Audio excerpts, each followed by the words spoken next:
Le chef de l'État a fait plusieurs mesures hier soir. Il a donc effectivement qu'il allait supprimer la taxe d'habitation en présentant deux options de compensation, soit par le versement d'une dotation de fonctionnement.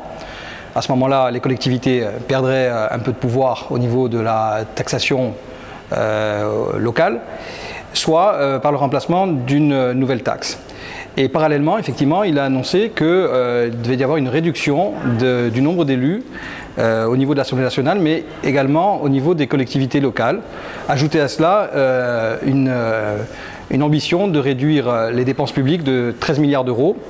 Et quand on sait les efforts qui avaient déjà été demandés au niveau des collectivités sur la première période 2013 à 2017, à savoir 11 milliards d'euros, 8 ont été supportés par les collectivités locales. Donc tout laisse à penser que sur les efforts demandés en termes de réduction des dépenses et donc du train de vie de l'État, une grosse partie sera supportée par les collectivités locales.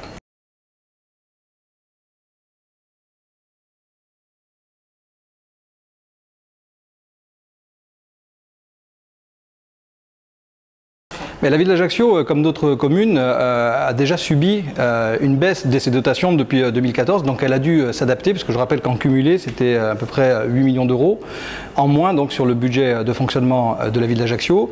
Et donc il a fallu trouver des leviers de recettes supplémentaires et également faire un effort significatif au niveau de nos dépenses. C'est ce que nous avons réalisé, puisque nous avons quand même réussi à présenter des budgets équilibrés. Il faut ensuite travailler, parce que la ville d'Ajaccio fait partie d'une intercommunalité, il faut aussi travailler la fiscalité au niveau du grand territoire d'Ajaccio. Ce sont encore des leviers intercommunaux qui existent et qu'il faut exploiter. Ça nous oblige en quelque sorte à beaucoup plus de performance au niveau de la gestion de nos collectivités, parce que c'est une contrainte qui pèse et donc qui nous oblige à nous adapter.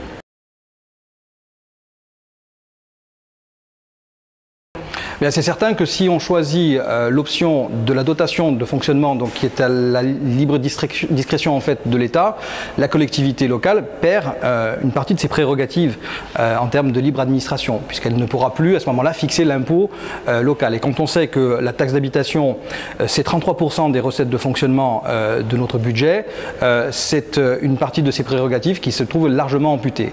Si c'est l'option par contre d'une autre taxe, tout laisse quand même à penser qu'au regard des objectifs de réduction de dépenses, le produit fiscal prélevé à partir de cette taxe sera tout de même inférieur à ce qu'on a aujourd'hui. Donc il faut quand même s'attendre à des restructurations sur le fonctionnement de nos collectivités, c'est évident.